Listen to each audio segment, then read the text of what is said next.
As the world struggles for a solution to the Gaza crisis, Bob Geldof has descended from his castle of irrelevance to offer a solution so breathtakingly idiotic it could only come from a celebrity. The Knight of Humanitarian Nonsense has decided the solution is for Jews to pack their cars with sandwiches, drive into Gaza and feed the starving Palestinians themselves. Here he is. What's unfair is what's happening to these babies. What's unfair is that image that you showed us. That's unfair. 1 hour from, I've been in Gaza, I've been in the West Bank, I've been in Israel many times. What's unfair is that 1 hour from the hunger, people are sitting down to their unthreatened dinners to turn on the next Netflix soap. 1 hour. So if Israelis want to protest, get in your cars. This is very Bob stuff, I know. Sorry about that. Okay. Get in your cars, stuff your cars full of food and drive through that border and let your own army stop you. As Bob said, this is very Bob stuff and an unprovoked attack on every other Bob in the world, I might add. According to Bob Geldof, the very people whose children are right now being held hostage should provide Meals on Wheels for their captors. Only in the fervid mind of a virtue-signalling pop relic would that make sense. In the entire history of war, when has the side that was attacked been expected to feed the enemy? Did the Polish hand-deliver sausages to German soldiers in 1939? Did the French ride bicycles into Berlin to deliver baguettes in 1941? Of course not. And if you suggested such, you were treated like an idiot. These days, you're given a knighthood.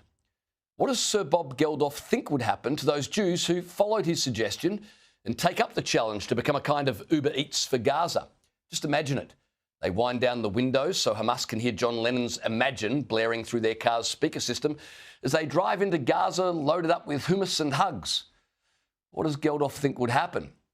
Many of those murdered on October 7 weren't hardline Zionists, they were peace activists, the coexistence crowd. They gave Gazans jobs, treated them like neighbours, opened their homes. These Israelis thought they were making peace. Instead, they made it easier for Hamas to mup out their security systems. Hamas repaid their kindness by sneaking across the border and slaughtering them. Now Bob Geldof thinks those Jews, or their grieving friends and family, should drive into Gaza bearing pita bread and lentil stew. This isn't humanitarianism, it's suicidal theatre.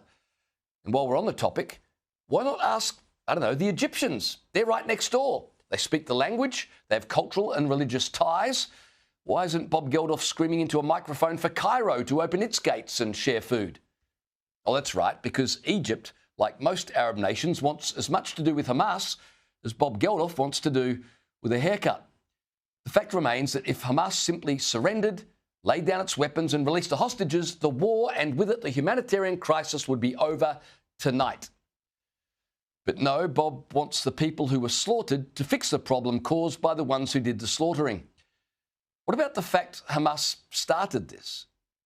Whatever about the origins of this war, and I would completely agree with everyone as to what happened on October the 7th, inhumane, disgusting and disgraceful. But we're way, way past that now. We're down to some base level of bestiality. Wow. Just wow. I'm not sure the families of the 50 Israelis still held hostage in tunnels beneath Gaza would agree that, well, we're way beyond that as a primary concern.